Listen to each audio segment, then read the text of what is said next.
This is Saturday Morning Mysteries. And we're your hosts, Alexis and Grace. Hello, and welcome back, everyone, to another episode of Saturday Morning Mysteries. We are your hosts. I'm Alexis. I'm Grace. And we are back for part 2 of our wonderful November Crimes of the Pilgrims arc, where we're focusing on episodes of, or I guess actually TV specials or movies, actually, in particular this time, of cartoons, old classic cartoons that deal with, I guess you say, their Thanksgiving theme, but in reality, we're flipping it and reversing it. And we're talking about how these cartoons discuss many, many crimes that were committed by some of the OG settlers, colonizers in America. Or lack of discussing their crimes. Exactly. Mainly that. And we are giving some historical context in there to show how exactly they kind of brushed over some of those more intricate details when we were younger. If you joined us last week, you heard Grace did part 1 of the it was Warner Brothers, right? Hanna-Barbera. Yeah, which is not Warner Brothers, sorry. Animated special. And it has been very interesting. It's a doozy so far. She ended us quite literally on a cliffhanger. And she's gonna pick it back up from where she left off. And so I'll hand it over to you.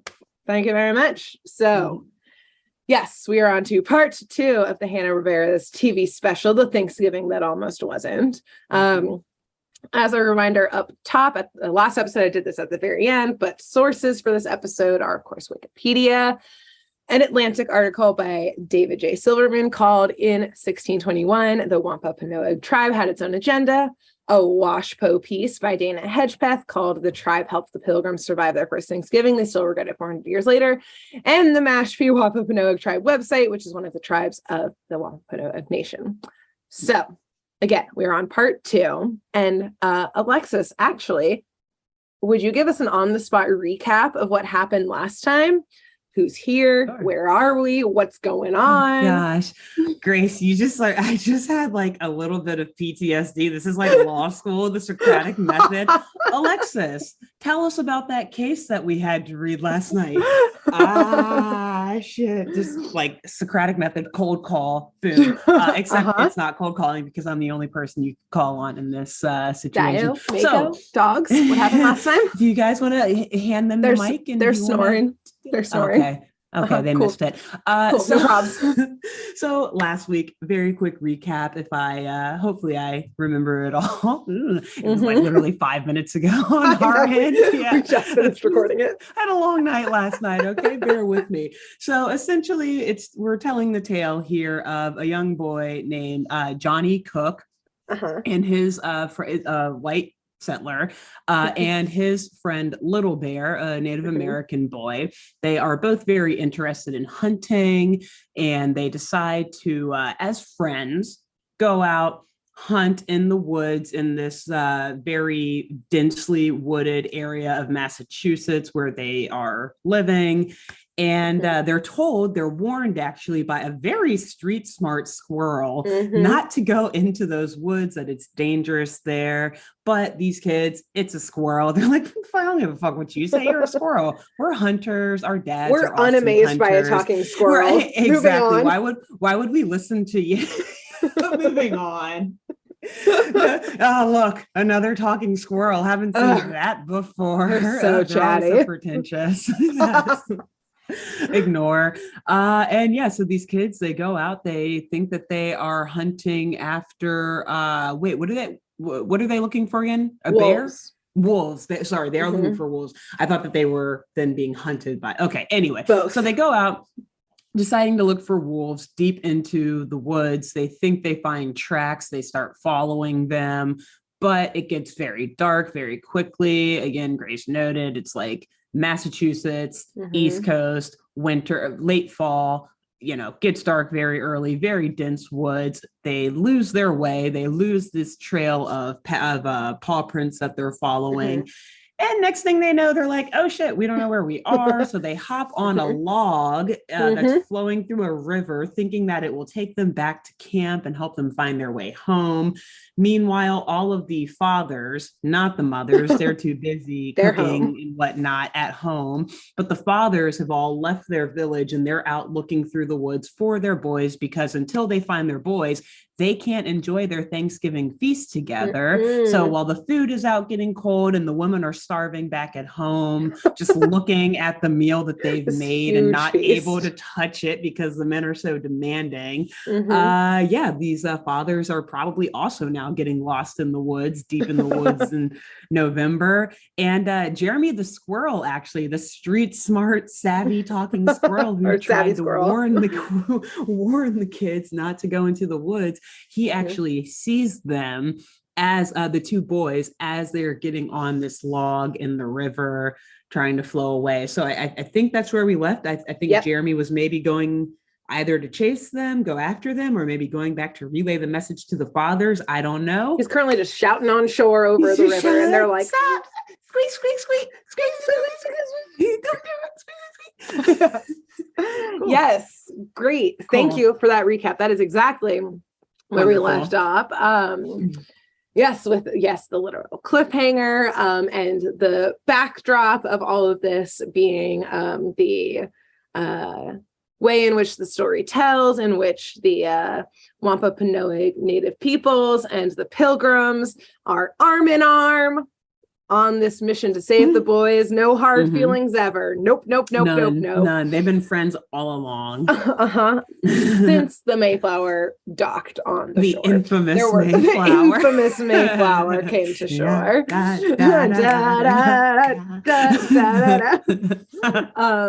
Can dances.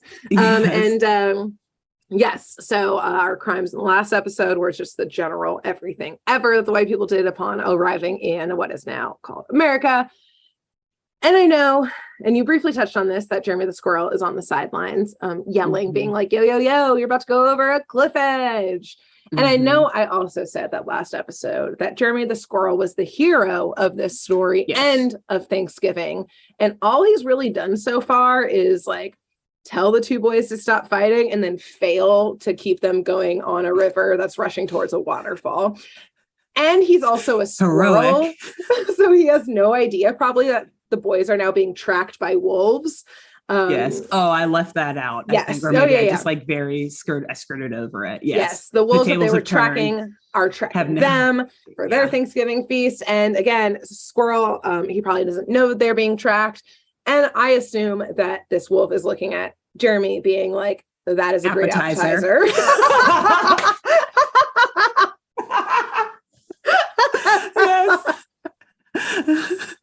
Yes, precisely. Wonderful. Amazing. See, if we're both thinking it, the wolf is definitely thinking it too. Yes.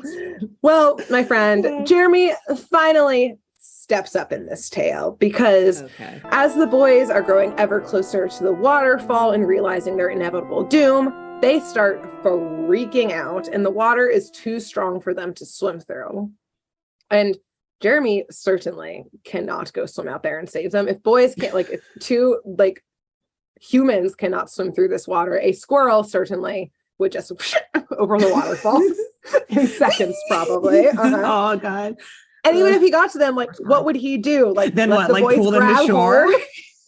His tail and swim forward? Like, Jeremy, like, grabs the log and, like, swims it to the banks. Like, damn, he is a hero. Right. Well, he does not do that. But like you said, a street smart and savvy squirrel Jeremy is. And so he notices that there is a tree branch hanging over like the precipice of the waterfall. And he runs to the very edge of it and very smartly realizing, like, I'm just a little squirrel. I'm meant to be able to walk to the end of branches without them like dipping down. He brings like a giant rock with him to weight the branch down. And I don't know how. I Googled how much weight a squirrel can carry, and they definitely cannot carry a boulder. Yeah, it's not that much. It's like the fact that you Googled that makes me So happy. And we say we're half researched. No, ma'am. We definitely look up how much weight a squirrel can carry. Yeah, like not that much, like barely. I think it was like their body weight, maybe their body weight and a half, or like, I don't know, not very much. It's related to their body weight. And so it like the equivalent of like two squirrels being on the end of the branch would not make it drop. So this boulder is definitely heavier than what Jeremy can carry, or what other squirrels, I should say, can carry. True. He's not like Jeremy, the others. Our English speaking squirrel also does not skip leg day and can lift this boulder out to the edge of the branch. Lift with the legs, Jeremy. Lift with the legs. Exactly. So either way, Jeremy is indeed able to weigh down the branch into like hovering just above the water, so that the boys, rather than falling to their death and absolutely ruining Thanksgiving that they've already kind of ruined, but like really ruining it forever, they're able to grab hold of the branch, and Jeremy knocks the boulder off, so the branch springs back up. I don't know how the weight of two boys didn't hold down the branch, but that boulder did. Jeremy's that strong, I think. Awesome. What's happening? So they safely climb back to shore, and they build a fire to dry off from the river and warm up as the November evening continues to grow colder and colder. And Jeremy knows that the best thing to do when you're lost is to stay in place rather than wander around everywhere. But then Jeremy does something that we've never actually seen happen in any of our shows, when like our main characters like Johnny and Lil Bear do something not great. Jeremy absolutely rips them a fucking new one regarding their careless actions. You dude. Yelling at them, saying that one, his tail is ruined because it got wet. When they say, sorry, Jeremy, we didn't listen, this pissed off little squirrel goes, yeah, that's just the problem. You don't listen. You don't think things through. Listen to your elders. You might learn something. And gets Jeremy rails into them. Wow. Finally, Jeremy was tough pissed. love. Yeah. Exactly. He's like, I didn't have to chase your asses all the way out here, but I did, and look what it got me, a wet tail. Right. Now we're all going to be eaten. So also, straight up.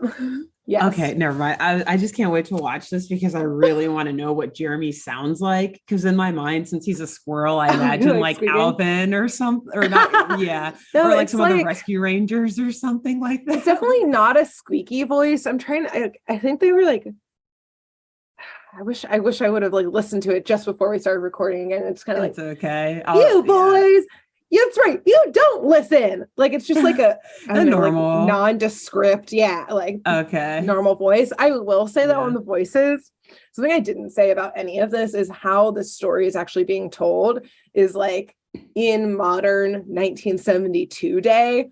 Like a family is sitting down to Thanksgiving feast, and you see like the little like boy and girl who fully have adult voices.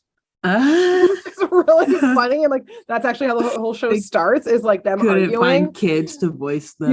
And it's very funny, but then it like follows out this family's window and into a tree, and it's a father squirrel and a son squirrel who have a picture of Jeremy like in their home, and the mom squirrel is cooking Thanksgiving dinner, and the dad squirrel is telling the son squirrel about their ancestor, Jeremy the squirrel who saved Thanksgiving.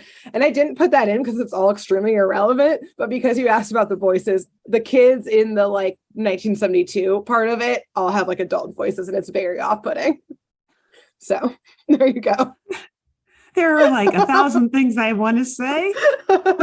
So just keep moving. Yeah, that's just like again, that's why I didn't put any of that in here originally, because I was like, this is incredibly irrelevant. Why is this part of the story? But it's also so interesting. And like the squirrel family that again have like a life-size portrait of Jeremy the squirrel. Of my questions are coming from. Yes. I'm like, oh, that's cute. A family talking about Thanksgiving with their kids. Oh wait, you say a squirrel family as well? Like, they're having Thanksgiving. Out like, no, we don't give a fuck about the human family. Let's show they don't know the truth of Thanksgiving. The fact the that squirrels they like worship Jeremy. Like this massive. It's like as big as the squirrels are. The mom squirrel is putting acorns and shit on the table. She's wearing an apron. The kid squirrel is just running naked, but the dad squirrel has like like the suit collar, like just the collar and a black tie, and then like Chip a pair and of Dale glasses. style, Yeah. but like with the regular tie, not a bow tie. Yeah, and then just like glasses. And he's like, well, son, let me tell you about how Thanksgiving almost didn't happen. But thanks to our ancestor, Jeremy. And so then that's a whole saga that happens, and it flashes to them often in this story. I still have a lot of other thoughts. The last one I'll share, though, is that I'm glad they were consistent and they made sure that the mother squirrel is still cooking. So same in the human family. Yeah. Okay. Good. Like, damn, if there's a woman, she's gonna be cooking. She's cooking. It's Thanksgiving time. Put her to work. I'm also glad, I guess, that I gave you this heads up now about this, so you didn't start the episode being like, what the fuck? What's this modern squirrel family? Modern squirrel family. 1972 version. They're not pilgrims or native peoples. Okay. Anyways, I guess they could. All right. Whatever. Back up to speed. Awesome. Yes. Back to the forest with Jeremy yelling at these two children. Yeah. And Jeremy, as a creature of the forest, does know what direction home actually is, which makes the boys like jump up and start singing about going home. Of course. Basically letting all of the dangerous forest creatures know exactly where they are. Like, hey, we're off the water now, back on land. Come find us. Come find us. Smartly though, Jeremy shuts it down. He basically tells them to like literally, like it's like a whole like song montage where they're singing about home, and like you see them marching around, and then at the end of the song Jeremy steps in front of them and is like, I don't think so, and like makes them sit back down. The hero of this story. And Jeremy is awesome. Jeremy. Oh my God. Yes. Jeremy sounds like a wise grandmother or something. Like a sassy grandma. Like, no, not in my car. At one point, shut up back there. Just his sassiness, like when Jeremy the squirrel's first introduced, it's like he lives all the way up in an oak tree. And at one point when he's yelling at the boys, he's like, I came all the way down from that tree today to save you. As if like it's like such a huge effort for him to just come to the ground. It's like what a squirrel does. Yeah, but he like makes a point of being like, that tree was tall as fuck and I came down for your asses today. This is how you treat me. Mm-hmm. You're gonna listen to what I say. Such as Jeremy telling them to sit the hell down, and that he will go get the adults and bring them back to the boys. Which one, it's like a lot of trust to put into a squirrel you just met. But as we mentioned, the boys make brash decisions. They are a little scared to be left alone. And so Jeremy whistles for his friends to come and protect them. And I assume really just to make sure they like don't fucking get up and move again. So out of the forest comes a beaver and some birds and some raccoons and a bear. Oh shit. Be their babysitters. Okay, well, this is a nice bear. Yeah, Jeremy goes off to find the settlement. And do you want to know what game that, because you know, it's like babysitting some 8-year-old boys who are obviously like, we're gonna get to go home. So they're energized again, ignoring that they almost just died. Mm-hmm. You want to know what game that they start playing to keep themselves entertained? Because the animals are like, we gotta do something with these hyperactive kids. Let's play a game. Hide and seek. If it's hide and seek, I'm gonna go fucking throw something out of my window. It's Hunter. Oh, okay. The boys start chasing around the animals as if they're gonna kill them. Oh, just that's for violent. fun. They've been watching their parents too long. This is like felt like the equivalent of like a babysitter coming to your house for the night. Instead of like watching movies or doing crafts, the kid goes, let's play serial killer. Like, hello, person who's now in my home and doing this favor for me. I'm going to act like I'm going to kill you now. And so that's what the boys do. Wow. Understandably, from the forest animals' point of view, when all of a sudden a wolf springs out of the shadows, all of the animals abandon the boys. We're just pretending to murder them. We're not getting paid enough for this shit. I do not blame the animals in this moment. They were like, these bitches were just pretending to murder us. So true. Tables have turned. See ya. Like, they're the ones with thumbs. Let them handle these. I'm deal with it. Yeah. Right. Like, their fathers killed my father. I'm out of here. Like, yeah. Again, the animals immediately jump ship and GTFO so they don't get eaten. And again, they're like, you're going to grow up and actually kill us one day. Let's reduce this. They could have been working with the wolves for all I know. Actually, true. Unconfirmed rumor. It was a ruse. This whole time. They're going to share in the Thanksgiving feast. Yeah. This is the animals version of allies coming together, forgetting about their bloody past of the wolves hunting them and that kind of stuff, and come together for a feast. You know, the wolves have very sharp teeth. They could come in handy as an ally if someone ever wants to attack us. Literally the animal parallels. Yeah.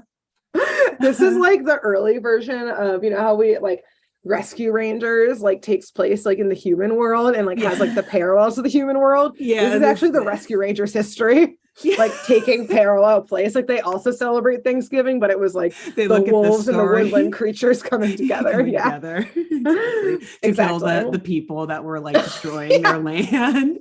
Makes sense. Kind of. So once again, according to a quick Google animal search, I actually did not know this. If a wolf approaches you, you should maintain eye contact, make yourself seem as big and loud as possible as you slowly back away, because that'll be like a showing dominance. Because if you look away, it'll like, they're like, oh, this one's dominant. And never turn your back on the wolf and run. Like if ideally if you're able to like back up where your back is against something, so then, you know, no other like wolves from the pack are going to come at you. But yeah, get big and loud, direct eye contact, don't turn and run. So naturally. Good to know. The boys immediately turn and run. Oh, God. The great hunters that they are. They didn't have Wikipedia back then. They couldn't look this up. Yeah. True. But I also live in like 2022 with lots of like technology in a modern house where I don't run into wolves. They live in the middle of the woods. They should know this. They should know some like, I mean, again, they saw a bear and they weren't worried about it. So I think their wood smarts are not what they think they are. No. Wood stupids. Yes, wood stupids. Exactly. So like playing with food before eating, the wolf gives chase. Again, I think being like, ooh, the mashed potatoes, the mashed squirrels are not going to be ready for another 20 minutes. Like I gotta keep this food going. Like, honey's back at home cooking food. I can't disappoint her. And so the wolf indeed goes and gives chase against these boys, kind of toying with them, and corners them up against a mountainside. So by pure happenstance, they end up with their backs literally against the wall, which is what they should have tried in the first place. But luckily, as this was happening, some of the woodland creatures do, from a safe spot, see what's going down. And most notably, some sparrows who the boys weren't pretending to murder when they played hunter are like, all right, I guess we should help out these boys. Like, fine. They were the third party in this whole situation. And so they go to fly and find Jeremy to tell them that his new human friends are about to be eaten. And in what I think is the funniest scene in the show is the sparrow does find Jeremy, and Jeremy has found the parents, the men who are in the woods looking for the kids. Yeah, the search party. Thank you. And Jeremy is like right in the middle of telling the adults like, oh, the kids, they're totally fine. It's chill. I helped them out. They're just this direction. No problem. And then a sparrow like dive bombs in and it's like, the boys are about to get eaten by a wolf right now. They're going to get eaten right now. And Jeremy's like, we should go that way. And the humans start running that direction. So yeah, Jeremy's like, so the sparrows speak to like the people understand it and everything. Like, it was very confusing because even Jeremy was squeaking at the humans, but they understood him. I didn't write this down. Somehow they got the message. Yes. Okay. I, at this point, was like, we have already glossed over so much about the animal world Thanksgiving, so much about the colonization. What's up with the squirrel and sparrow speaking to adults? I didn't get into it. I don't know. Like, there's so many other things to focus on. Yeah. How much can a squirrel carry? It was a whole lot. That was truly the most important question, actually. The most important inquiry in this episode. Yes. And so the sparrow now leads everyone to the boys who are up against the cliffside, and with just the one wolf slowly approaching them. And if we recall earlier how Jeremy was pretty pissed at the boys, and if we recall in our first episode how we discussed how the first Pilgrim winter, half of their asses died. Mm-hmm. So I imagine that in this moment, the dads are probably like, kind of the men are probably like kind of pissed at the boys. Mm-hmm. And they're like, we have to come all the way fucking out here. Now we're dealing with some wolves. These are just 2 more mouths to feed, because one of the fathers picks up a gun to shoot the wolf, and another dad puts the gun down and just goes, you might hit the boys, which is nice. But then they all just stand there contemplating whether or not, like, if this wolf killed them, that's one less mouth to feed. Like, we could get home sooner. Like, the parents do nothing. They're like truly weighing their options here. They're like, it's possible the kids are already dead. They're like, I'm very hungry and cold right be now. Satisfied if this was the sacrifice to the wolves, and maybe they wouldn't terrorize us for a couple of days. We just let them eat our 2 kids. So it's like 15 they'll be hungry. They'll be full, men. I mean. Yeah. They'll be so full after Thanksgiving dinner of little boys. It's like how if you ever see a giant snake in the wild and you see that it's just eaten or something, you're like, oh, I don't need to like run. That thing is full. It's not going to get me next. Exactly. Yeah. Or they're like, what if the wolf eats the boys and gets plump, and then we kill the wolf, and then we have a plump wolf to eat? He's too skinny right now. That's like meta, because then you're like eating your kids, like kind of. Yo, back in the day was wild, dude. It was rough wild. Donner Party. We've talked about that on this show. Desperate times. I probably would have loved to eat them that way instead. It was probably all right. You know what? No, let's keep it moving. I'm not going to say the next thing I'm going to say. It's like one step removed from cannibalism. Yeah. So like, is it cannibalism? Let us know in the comments. In the comments, what are your thoughts on this? Is if there you a eat line? An animal who ate a human? Is that cannibalism? I don't know. Anyway. Hot takes. Yeah. Anyways, so again, like 15 grown-ass men are just standing there, like weapons in hand, but being like, let's see how this plays out.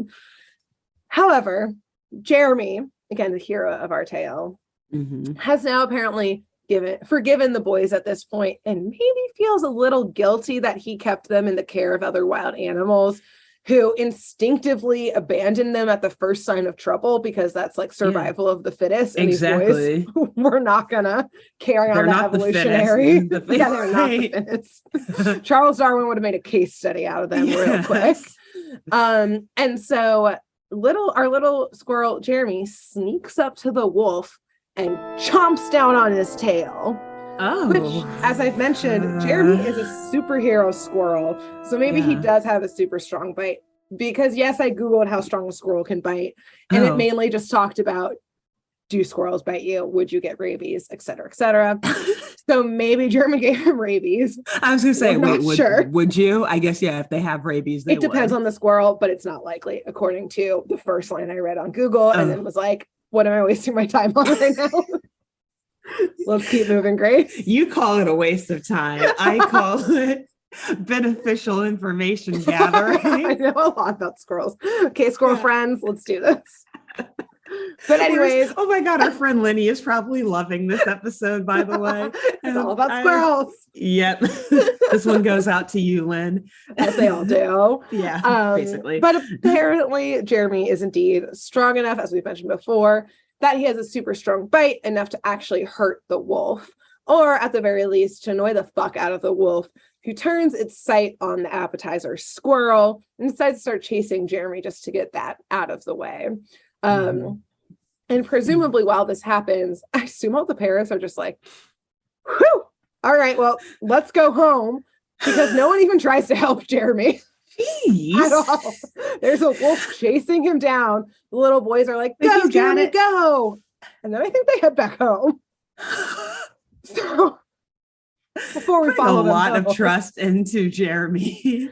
Like I said in the last episode, well, and I will say when Little Bear and Johnny shook hands in the last episode, Jeremy also put his little paw in and shook hands. Aww. And like we said in the last episode, we know how trustworthy the white man's handshake is. So again, first sign of trouble, they were like, let's go home. And time to eat that dinner. Yeah, presumably Little Bear and the native fathers who were part of the search party were like, you know what? This has been a long fucking day. Yeah, let's go home. Mm-hmm. But before we follow them home, we do see Jeremy smartly scurry through a really tight log, which the wolf chases him into and gets trapped in. Mm. And then I guess Jeremy just leaves it there to die because it can't get out. It's like super stuck in there. And Jeremy leaves it. So he's like, another, I know we've talked about Pilgrim crimes, holy crap. But, yeah, but Jeremy's doing some murder right now. Squirrels. Yeah. It was old America was a bloody time. Survival of the fittest. Bam. The timber could not fit through that log. I think that's and you know what? I'm glad the fittest needs that I mentioned the like modern day 1972 human family and squirrel family, because you know we didn't see a wolf family. Ooh, biased. Oh bam. No. Well, of like who survived. Clearly this wolf line ended because it chased a squirrel right through a log, which was not a good idea. No. And so either way, yes, Derek came up because I clapped loudly, so he was concerned. Either way, the humans make it all back home, but presumably it's like probably like 3 a.m. by the time they get home. So they decide the wives are like asleep in the kitchen. Of note on that, actually. I'm not going to drink my coffee. I'm going to spit it out. They decide to have the feast the next day, but because they don't like have a microwave from the food they made the day before, I think they had to remake all the food. So all the wives are sitting there being like, Little Bear and Johnny, we're gonna send you to the fucking wolves. This is now 2 days of slaving in the kitchen for your ungrateful asses. And all the men are just hanging out on Thanksgiving part 2. You see all the food from the day before, just like still on the table outside, like rotted and frozen. Yeah, it looks like frozen overnight. Nibbling on. That actually was the animals' Thanksgiving feast because they didn't get the humans to eat that night. So they all just came out like 4 a.m. and ate all of the food. So the next day, it's like the carcasses of the turkeys and like that kind of stuff just everywhere. Oh, God, those poor wives. And even more so, these wives who have just put in so much hard work. Instead of them getting, you know, even though it's Thanksgiving, any thanks or gratefulness, all of the humans, Pilgrim and Wampanoag native, decide to make Jeremy the guest of honor at their Thanksgiving feast. Which he's like sitting at the head of the table. Literally sitting at the head of the table. He has a little pilgrim hat and like a bird feather, which is supposed to be like the native side of things. Look at him bringing them together. Which, thanks to what I believe after these episodes, is the United States propaganda against the squirrels was totally overlooked in all of our history books. That Jeremy the squirrel was at Thanksgiving. God damn it. Yeah, and not one mention of him in our textbooks. Not even one. So, well, this episode ends with a joint feast and lots of singing, which again, reminder, this was somewhat of a musical. Mm-hmm. I'm going to now briefly wrap up our episode with what happened after this quote unquote first Thanksgiving, aka get into further crimes of the Pilgrims, because we are a crime show after all. Yeah. So after, and this is a very quick brief overview. Yeah. So after the first Thanksgiving, about a year-ish after our infamous Mayflower arrived, the Plymouth colony actually lasted for 71 more years and were overall allied with the Wampanoag during this time. Although obviously we should use that term allied, like pretty loosely, because like they still showed up, took their land, brought diseases, betrayed treaties, the huge type of stuff. Norms. Yeah. Yes. So anyways, relations came to a head during King Philip's War, which was actually named after a Wampanoag chief who took / was probably forced to use the name Philip. Philip. I was like, that's not what I was expecting. His real name was Metacom. Okay, yeah, he definitely was forced to be. Yeah, they were like, "What's your name?" Philip. Cool. Hey, Philip. Cool.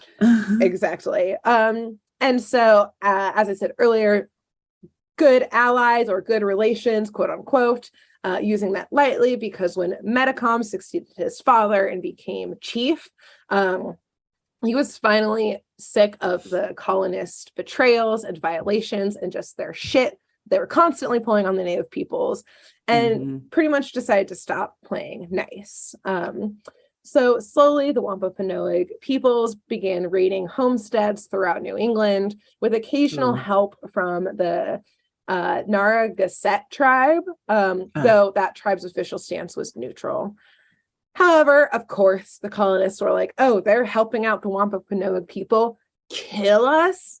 That was really dramatic of the Pilgrims. Yeah. They decided that they were also violating any treaties, as if the Plymouth colony had not already violated all of them.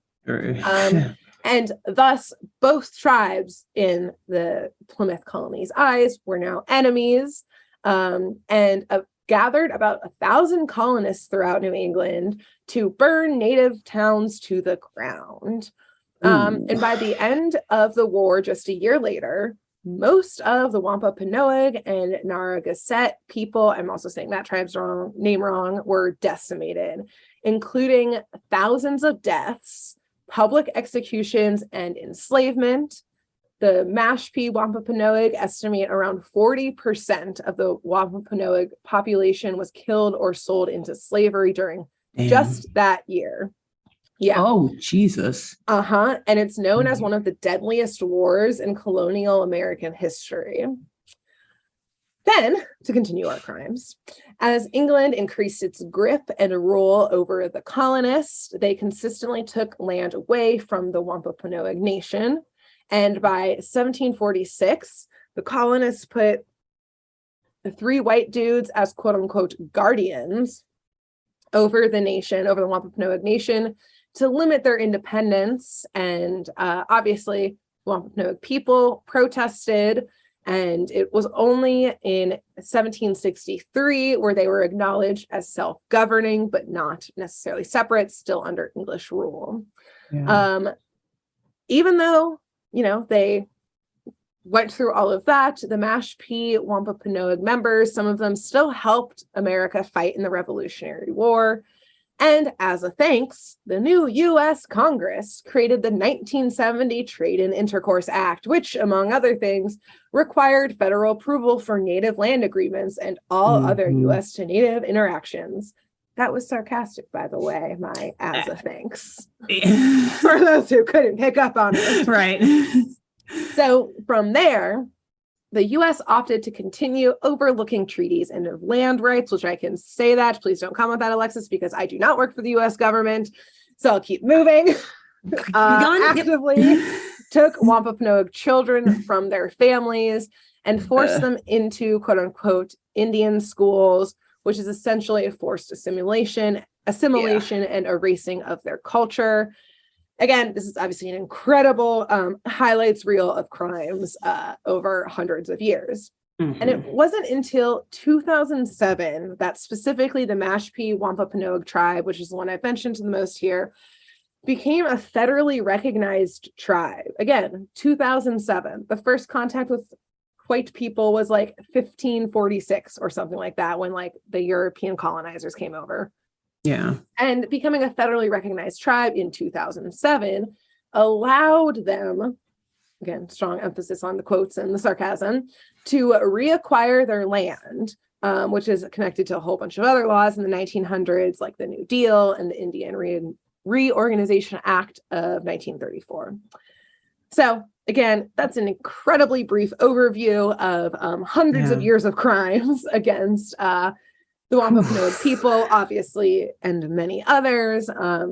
And what happened after one joint dinner that actually was not supposed to necessarily be a joint dinner, and then turned into a frat party, and then it got turned into a national holiday, which, yes, has delicious food. And for me, again, means spending time with my loved ones and my chosen family.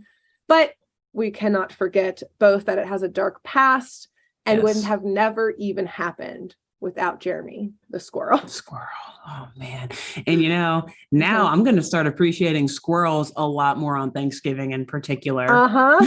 I'm gonna start doing squirrel decorations. Yeah, it's like you leave milk and cookies out for Santa Claus. You do candy for trick-or-treaters. Leave a pile of acorns out for squirrels on your front porch. That's going to be part of our musical, which opens with the infamous Mayflower. Oh yeah, it starts. Always leave it out. Kids. Here's why, kids.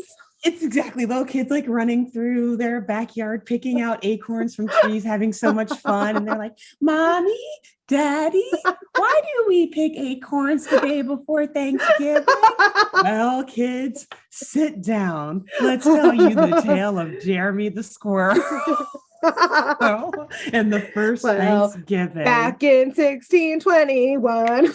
The infamous Mayflower comes. 5, 6, 7, 8. The background changes. The can dancers enter. It's like wheeling in. You just see like the real background behind, like a real continuous. Just people dancing. All of the animals are also characters who are dancing. It's like humans and animal costumes. Exactly.